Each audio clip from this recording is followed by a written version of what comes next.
If you want to figure out how to land the $20,000, $30,000, $40,000 a month plus contracts, then today's mastermind conversation is for you. I get the privilege of speaking with the inspiring Daniel Burgos. He shares his journey of how he started his cleaning business back in 2012, took 2 whole years to land his first contract, and ended up doing a side venture with his wife, almost went into bankruptcy. So you get to learn how he bounced back from that and grew his business to over 47 employees. Definitely take some notes because he shared some of his top strategies of attracting these clients instead of having to go out there and go get them himself. Let's get into the video. Daniel Burgos joining me today. Man, we just got to chopping it up real fast on our preliminary call, and you just dropping so much wisdom already. I'm like, man, let's just record. Let's go ahead and get this started. I'm gonna let you jump right back in where you just left off, man, and just kind of share with the people kind of how you got started. Yeah, so we started in 2012. It took about 2 years to get our first client. Started out really, really slow still. Fast forward to 2017, we ended up seeing, my wife was thinking, how can she got laid off from work 2017, early 2017.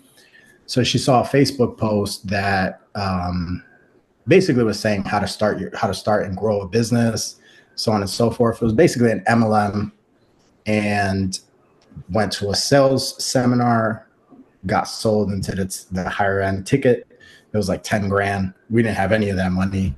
And then we went into that. And once we dived deep into that, it showed us a lot of marketing. And once it showed us a lot of marketing, we're just like, oh, wow, this is a lot harder than they sold it to us, right? So essentially we had to pay for mentors. This is where we got into paying for mentors. Even to today, we pay mentors tens of thousands of dollars, and we still believe in it. Yeah. It's great. And so essentially we had to pay a mentor to show us Facebook ads because we needed to learn ads to be able to sell the product. So we dove into the marketing, understanding buyers' behavior, sales, the whole 9 yards. And fast forward to 11 months later, 2018, the company got shut down by the FTC, which is a big thing. FTC is Federal Trade Commission. Is that what that is? Yep. Cool. Yep. So so they got shut down. So then we got left holding a bag of money that we didn't have. So in that 11 months, we actually figured out how to sell the product. We went all in. We were investing money on Facebook ads, mentorships. There was more mentorships that we were just kind of diving into, and we kind of figured it out. We got to sell about $100,000 in that process, but they never paid it out because the FTC shut them down and they don't make payments out. So we got left holding a massive, massive bag that we didn't have any money on. We didn't have any funds at all to make the payments on the credit cards for Facebook ads and for mentorships and all that stuff. It was just all on credit cards. So fast forward a little bit, we were literally not even a year later, we were probably going to file for bankruptcy. And the reason being is because the cleaning couldn't make any of the payments. It wasn't big enough yet. So when that shut down, what I did is I just said, okay, now I'm going to use all the tools that we learned from that and apply it to the cleaning. So I think if I'm not mistaken, my numbers might be a little bit slightly off, but if I'm not mistaken, 2016, we were doing probably $10,000 a month.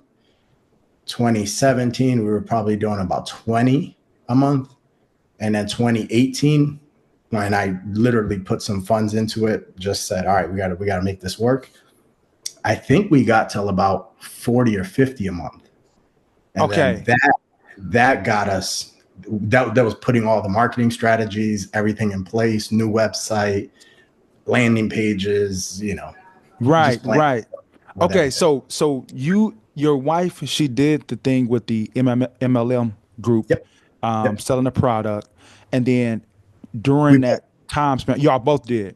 Yeah. And then you started the cleaning business while you were doing that? No, the cleaning business started in 2012. Okay, that started in 2012. that to try and scale the cleaning business. Got you. Okay. And made that a business. Okay. So y'all were doing both of them simultaneously. Yeah. And then everything you learned from the marketing with the product or the MLM group, you put that same information into that. Man, I love that. I always say no work is wasted, man. You're doing that for a reason. And that helped you get to where you are now, which let's fast forward a little bit. You end up getting to 2018, you almost go bankrupt. And then what happened? How did you get out of that hole? So actually it was mainly through the advertising business, because I put with the cleaning business, I've always put all the money back. I tried to take as little as possible from the cleaning business, just because there's lower margins. So you have to get bigger to be able to build the team. And we've always built a team. I've never tried to start and be the cleaner myself. I've always just built a team. So there's many different strategies you can, especially if you're trying to leave your job. I would recommend definitely do it yourself. But I always went the route where in 2012, when I was working, and then I was trying to get clients, and then I would hire people to do the cleaning at night. Mm-hmm. That was my strategy back then.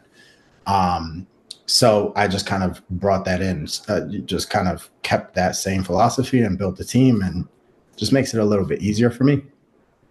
But that ended up, your question was, well, I'm trying to figure out, during that period of time. Well, now I got more questions, because I'm trying to figure out now, you guys were commercial then, and you still commercial now, right? We stuck to commercial. Stuck to commercial, right? Mm-hmm. And then, okay, I want to ask you, how were you getting your clients? First of all, what were you doing to get clients before you learned how to do the digital marketing thing? And then on the digital marketing side, what was it that was helping y'all, build this revenue and then, well, let me let you do that first, answer that question, because I get ahead of myself, because I want to figure out how you built your team as well. But let's go into that part. So you like to learn. Man. I'm curious, man. So essentially what I used to do when I got started, it took me 2 years to get my first client. And what I used to do is I used to do handwritten letters to local people around, and then I would mail them.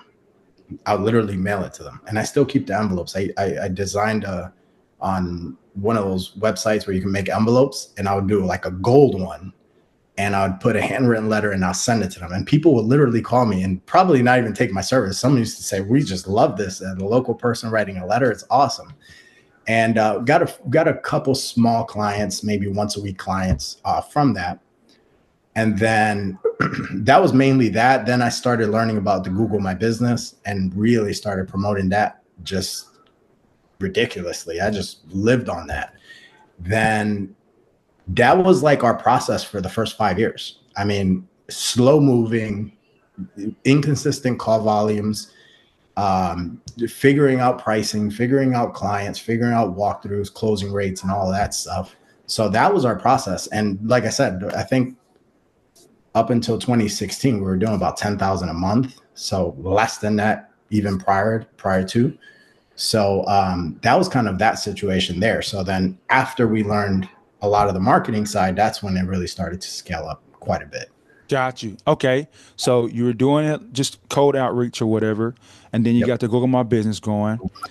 How did you start building your team? Where did you find your people, and what's your team structure?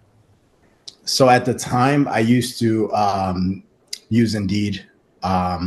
Then from there, I would vet them. Right, I would do a call, then I would do a Zoom meeting or a Google Meets meeting, and then I would basically like try to handpick the best ones, and then from there I would try to look for referrals. That was kind of like my process back then. I don't do that anymore, but it worked while I was small enough where it didn't matter. Cool. And so nowadays, what's working for you? And then how large is your team now? I think we have over 50. I think it's like 46 or something like that. Cool. Yeah. And we're gonna get into what they service or what they handle. Because if you got 46 people, they're doing a lot of stuff. So we're gonna get into that. But what's the process now? So that's just cleaners. That's how many cleaners we have. Then we have office staff and stuff like that. But so basically we do the same thing. We post on Indeed, post on Monster, kind of do the preliminary. Anyone who goes through the resume process, you have to submit a resume. We have to see your consistent workflow. So we kind of dive into your resume.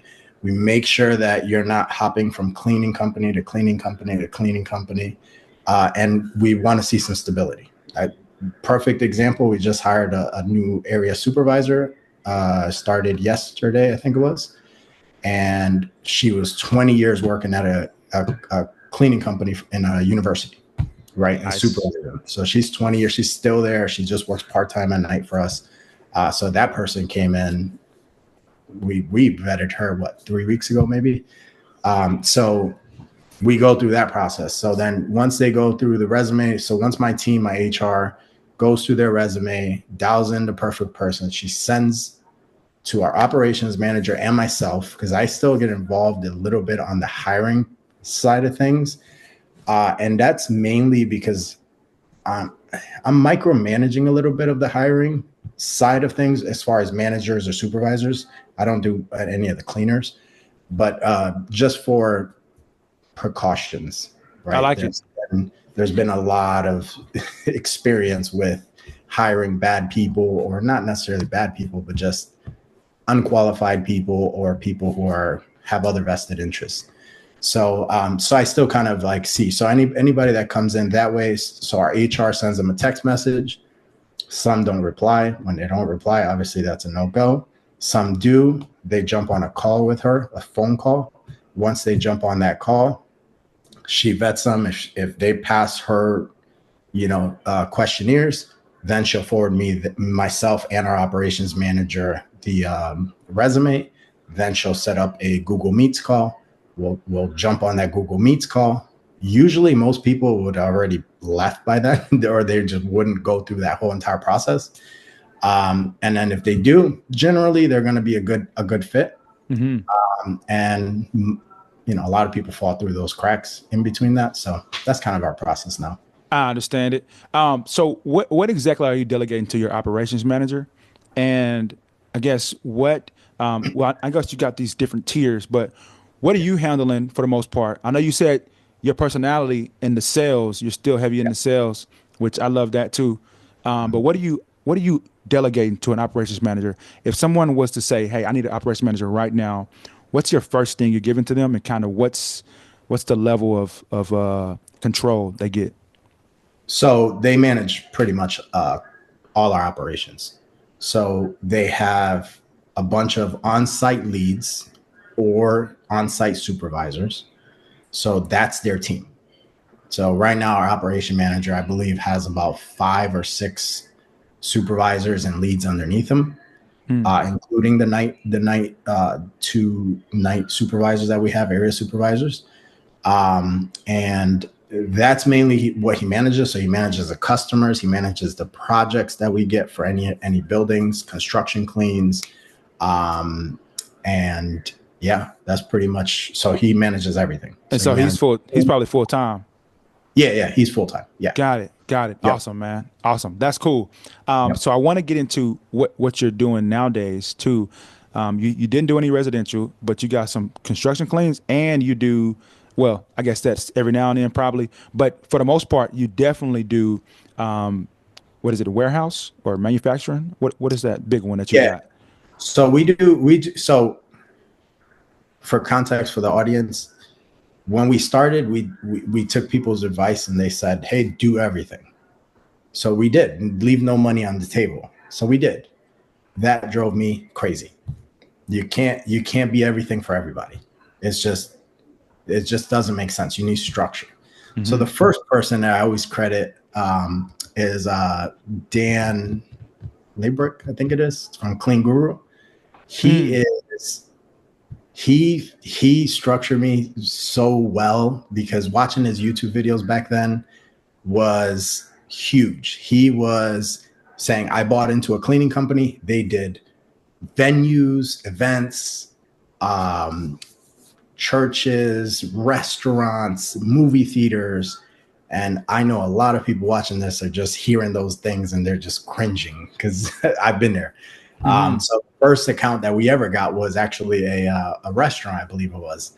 No, I think it was a warehouse and then a restaurant. It was first or second. I don't know what it was, but they were bananas. I mean, you go to clean at 12 o'clock at night until about 5 or 6 in the morning. You wake up in the morning, no one, and I was delegating everything. So I had a team and they wouldn't show up for work. And then we wouldn't know till the morning. So then they'll complain and it was just a disaster. So I said, we got to shrink this. So we did Monday through Friday, 5 to 10 cleaning. We didn't even do day porter services at that time because we were still too small.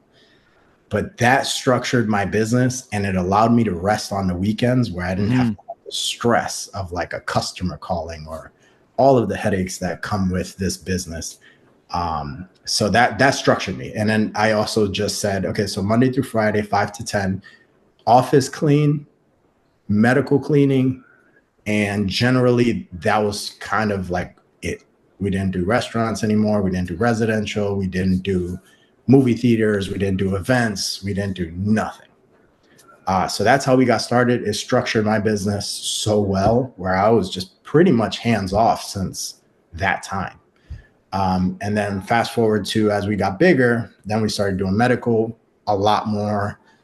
We started to do manufacturing, which is still kind of hard, but at least it's Monday through Friday. Then we started doing a little bit of the venues. I think we got about 2 accounts that are like venues.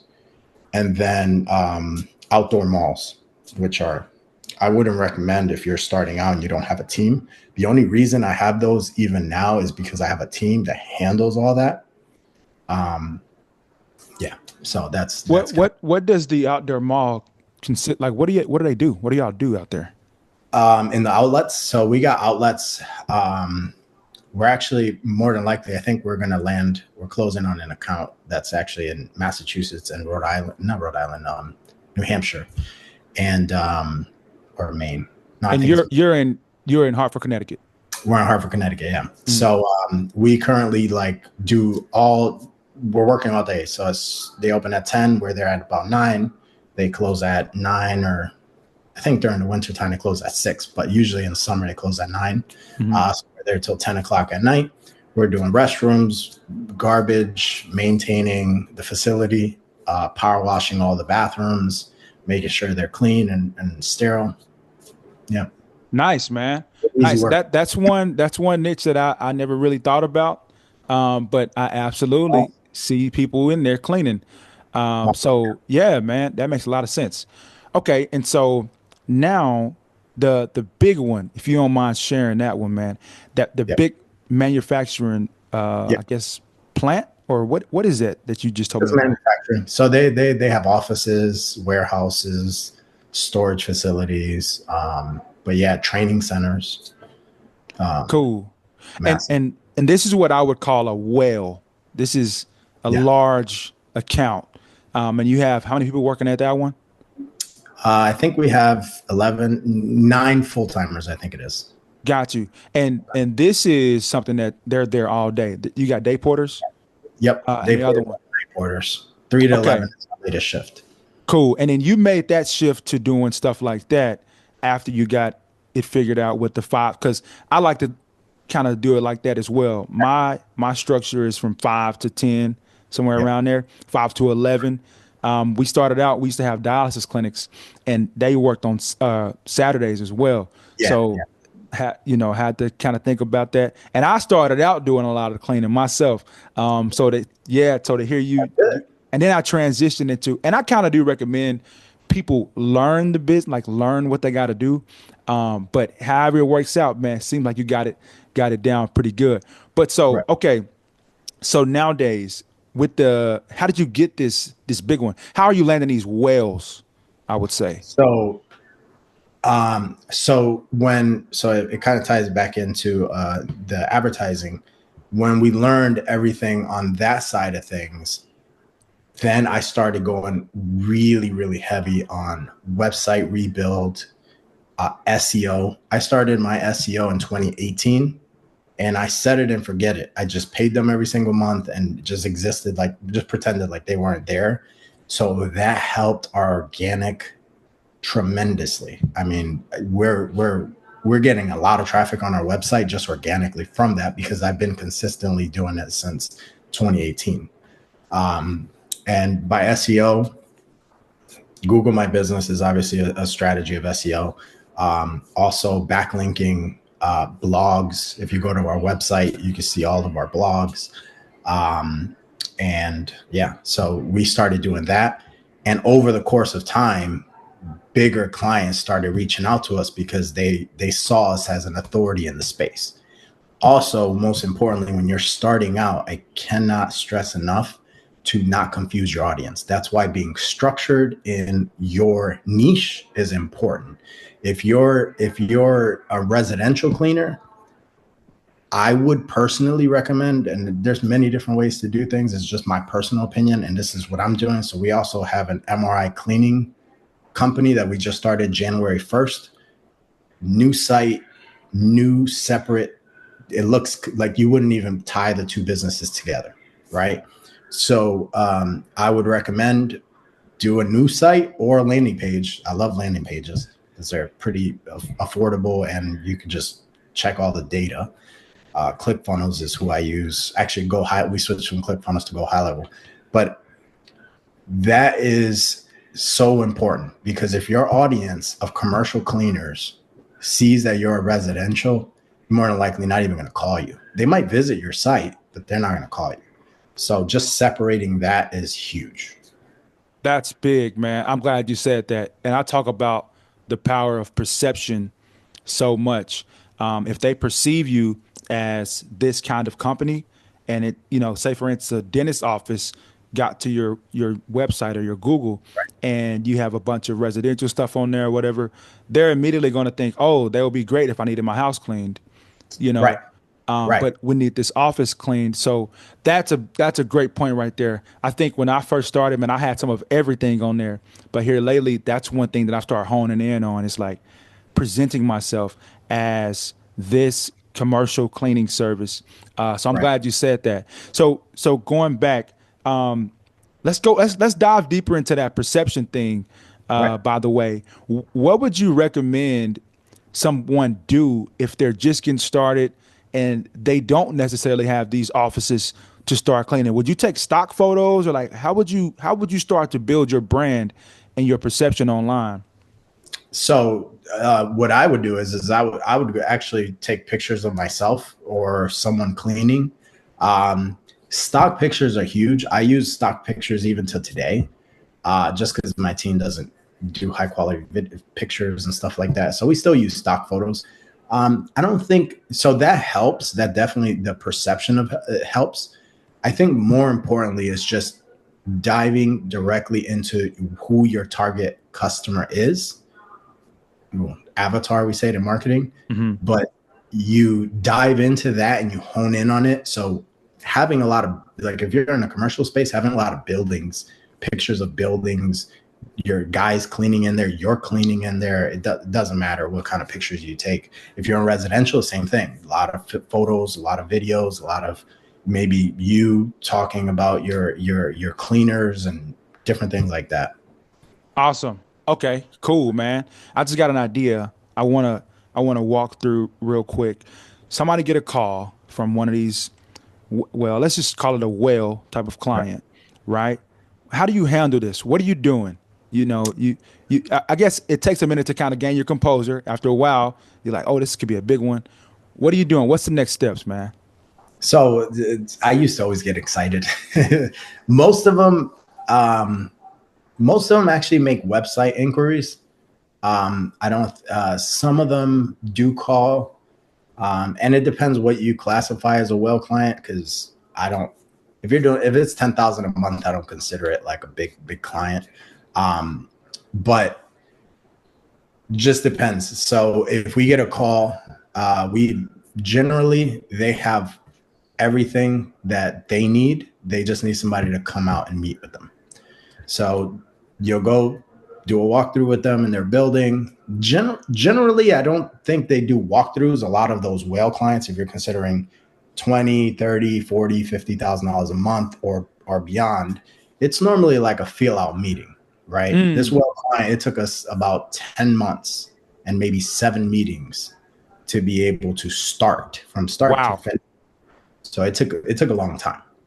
And even then, they started with sections. They wanted us to first take over day porter, then night porter, then project work. So it was a process. So they generally have a lot of stuff together. They know what they want, what they need, and how it looks. They just need a company to come in and follow suit. And that's kind of the process. So a lot of meetings, figuring out numbers, number crunching, and then finally start the job. That's another one that I want to go into, man. How do you figure out how to charge these? What's your pricing model? So I'll say this, smaller clients, and by smaller, I mean probably less than 15,000 a month, I would say. From my experience and the type of clients that I've or potential leads that I've, interacted in the past, generally you could price per square foot or per hour, and you could get a lot of that information in the walkthrough. Bigger clients, they already have everything. So they kind of scope it out. They say, hey, we got 25 cleaners. We have 5 cleaners or whatever it may be. And they'll let you know, this is, their rates or so on and so forth. If they don't, then more than likely they're probably, because I've experienced this as well. We've quoted another 42,000 a month account where they were kind of just feeling for prices. They're like, hey, we have this many people. We want to pay them X amount of dollars, and this is what the night porters make, and then give us a price. Sometimes they're just trying to negotiate with the current contractor and they just want a price. Somebody that's serious in hiring you, they'll kind of dive into the numbers with you. So you give them all the numbers, you make it work, and they'll say yes, they'll say no, then you go back and forth. So it's usually a negotiation with the bigger clients. The smaller clients, they're just looking for the best, cheapest price, more than likely. And yeah, it's cool. So you're saying that you're asking them, do you guys want to go by square foot or by the hour? You saying you're asking them that? No. So we're actually diving in and we're finding out how many cleaners they actually have on site. Yeah. So yeah. That's a question that I go into every account. How many cleaners you guys have here? I don't even care if they tell me it's 10,000 square feet. I know that's about 3 hours of cleaning or so, but I still tend to ask because it's just a routine and a habit of what I do. But the bigger clients have to let you know. They don't want somebody coming in and just saying, because it's a thing, right? You can take the job and you could also leave the job. So they're not trying to bring in someone that's going to leave them high and dry in 30 days.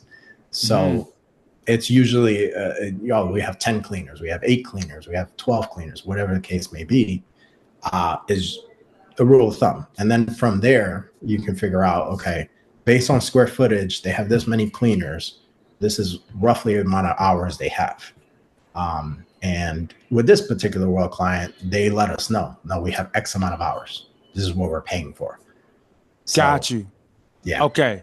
That makes a lot of sense. I guess, and I haven't gotten to that yet where I'm doing, we got day porters and people like, man, that's something right there. And so that is where you have the supervisors and team leads. They're kind of overseeing the operation of on-site. We have one on-site supervisor there. We have a team leader there.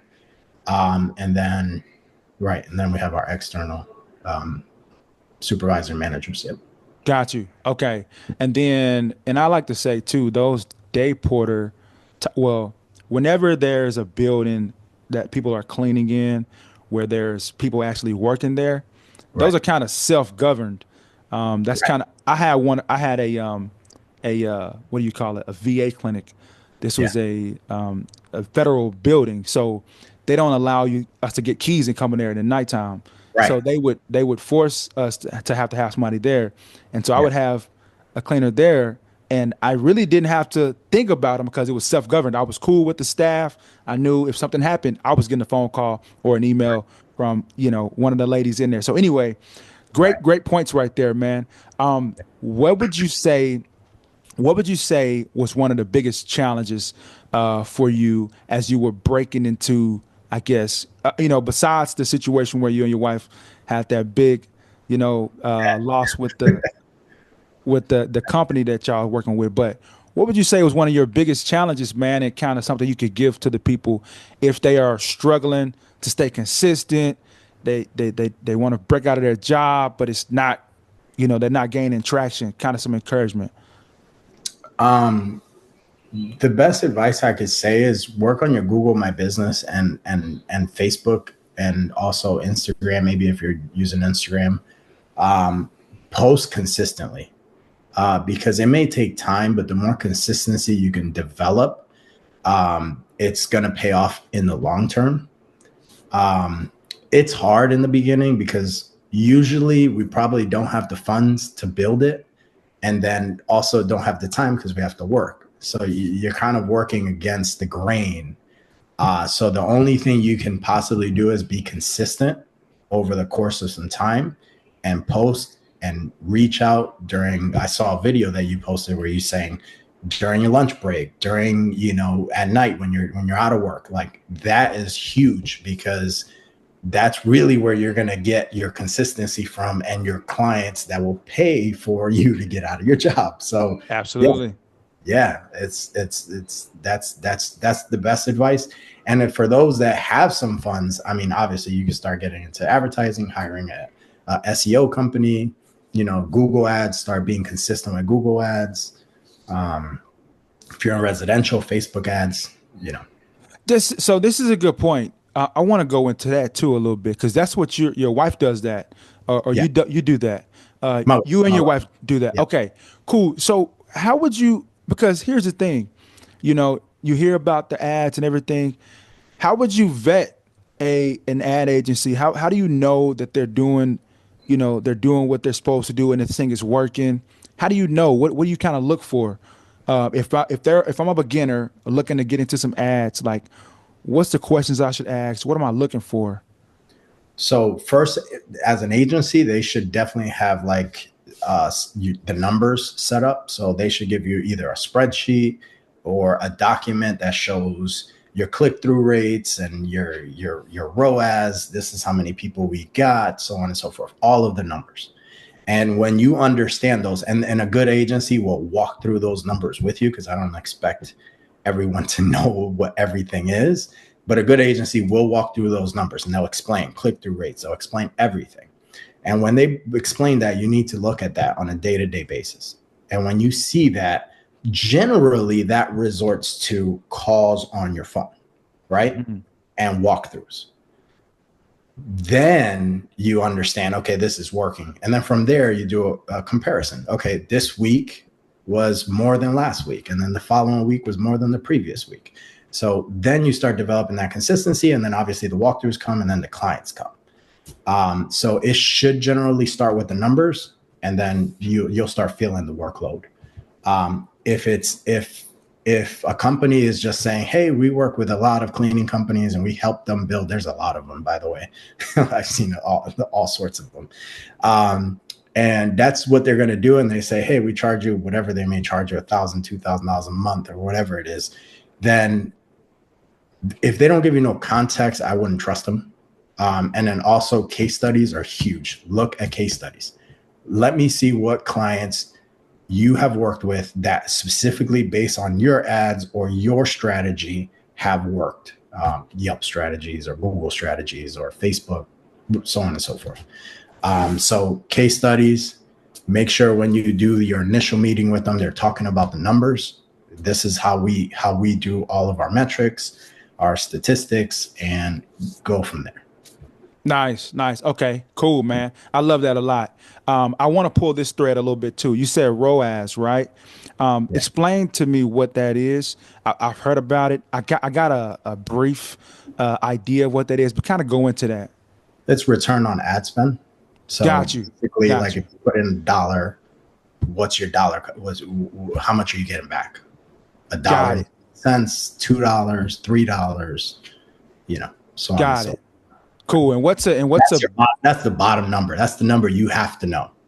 If it's 0.78, you're putting in $1 and you're getting back 78 cents. If it's 1.2, you're getting $1.20 back, right? And that number is so big because that's how you know you're profitable or not profitable. Got it. And you would consider that a pretty good ROAS right there? No, that's bad. You should probably be around. Great would be probably 3, 4, 5. If you're getting started and it's slow, it's 1.6, 1.5. You're making money. So I mean, just make it better. There's things to improve on. Got it.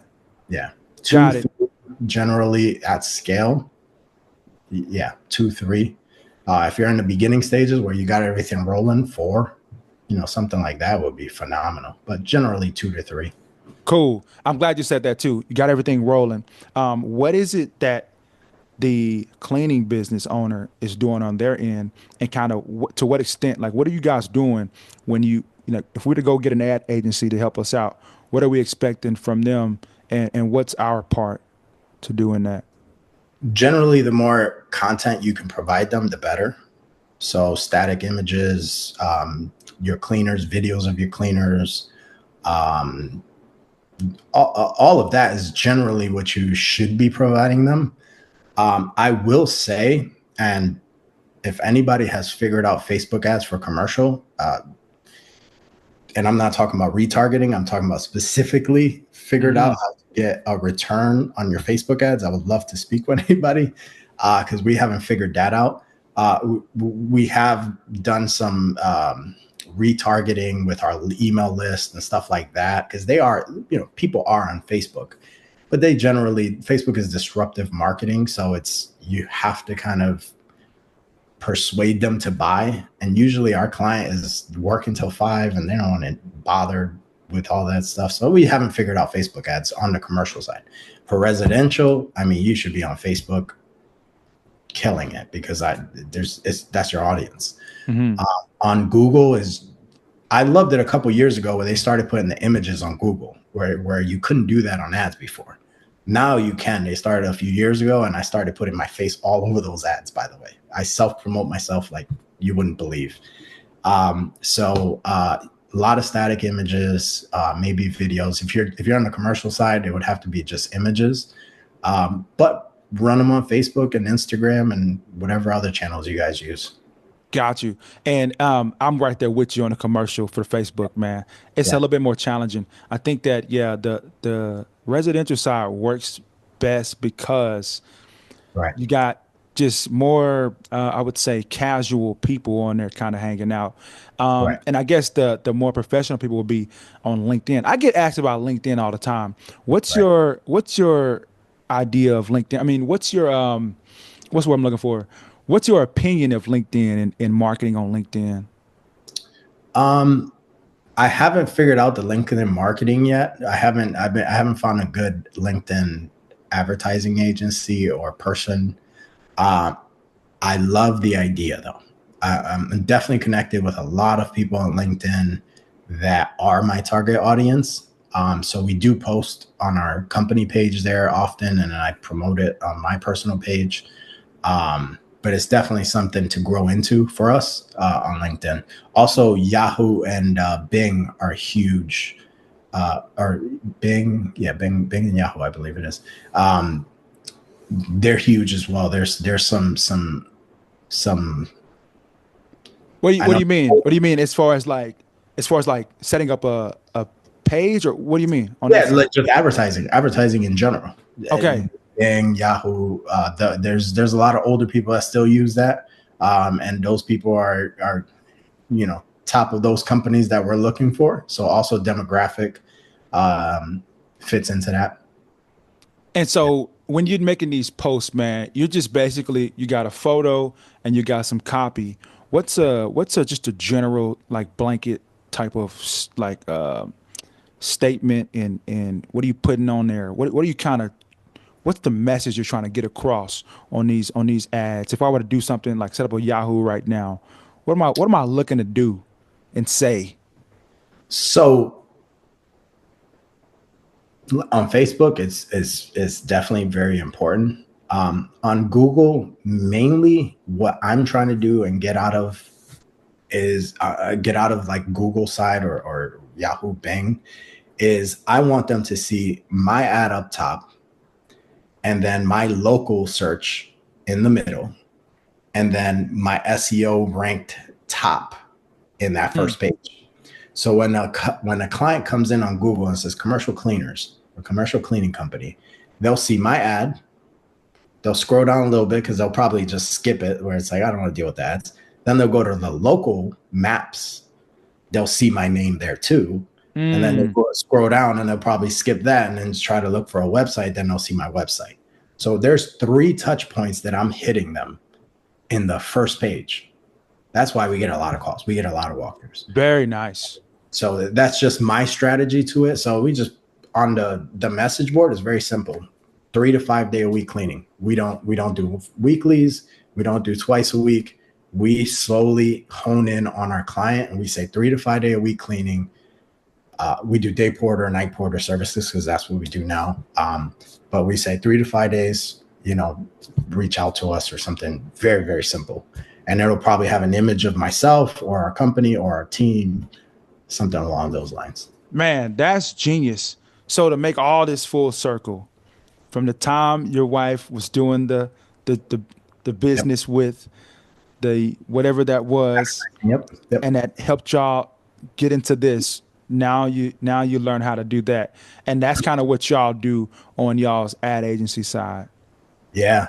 We took a during COVID, we took a client that was doing $1 million a year on the advertising side, and scaled them over this last 5 years to over $100 million. Wow. And that's solely Facebook ads. So that's to tie it together. When we were struggling, learning so much of Facebook and all that stuff, my wife really honed in on it and said, we're going to make this work later. And that's how we were able to actually pay off the debt. We didn't go bankrupt. We paid off all the debt. And now we're doing pretty well. Man, you mean to tell me y'all can run 2 businesses with kids? You got kids, right? You mean to tell me you can do this? How are your kids, man? Kind of how's that balance and how you figure that out? So it was definitely challenging in the beginning because my wife and I working from home. Everything's remote, by the way. So we don't have big commercial space. We built this all I love it. So it was hard in the beginning, but after a while you start to get used to it. Our girls went to school, so we would work around their schedule. So, they get out at 3, we would stop at 3, and back on at 8:30 when they're back to sleep and so on and so forth. So it's kind of been our routine. Yeah, cool, man. And they get to watch y'all build this thing as they grow up. How do your kids?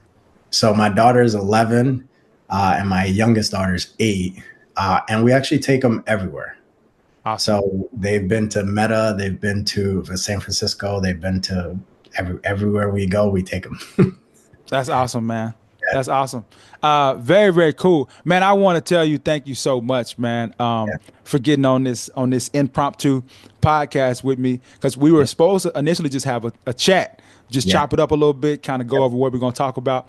I hope I structured this well, but I want to ask you too, man, if there's anything that you would, want to close out with and give the viewers, if there's something that I didn't ask you or something you want to share, like if they get this one thing, really, really understand this, and this will help you grow and prosper in this business. The one thing is I would definitely say work on your organic strategies. SEO is huge. Definitely put that in if you can. If you can't get to the point where you can pay for that and be able to assist or learn it and do it yourself, it's a lot of backlinking and blogs. But it's just huge. It will build your business like you would not believe. And most importantly is, it might sound cliche, but it's just consistency. Develop the consistency and the rest will work. Absolutely, man. Love that a lot. And if someone wanted to reach out to you, I know you're on Facebook. We're friends on Facebook now. You're also in the janitorial business group on there. How could someone reach you if they wanted to get plugged in with the ad agency or some coaching, all that good stuff. If you do that, by the way. Yeah, so we mainly work with coaches and on the advertising side, but they can reach out to me, Daniel Burgos, at Facebook, Instagram, Daniel Burgos on YouTube. You can reach out to me there as well. Pretty much everywhere, Daniel Burgos, LinkedIn as well. You can add me. Perfect, man. And I'll put the links down below. If you send me your links, I'll put them in the description here so they can reach out to you, man. Thanks a lot, bro. I appreciate your time. Thank you guys for watching this one. Make sure you hit that like button for my guy Daniel Burgos, and make sure you go follow him, check him out. I'll see you on the next one. Peace.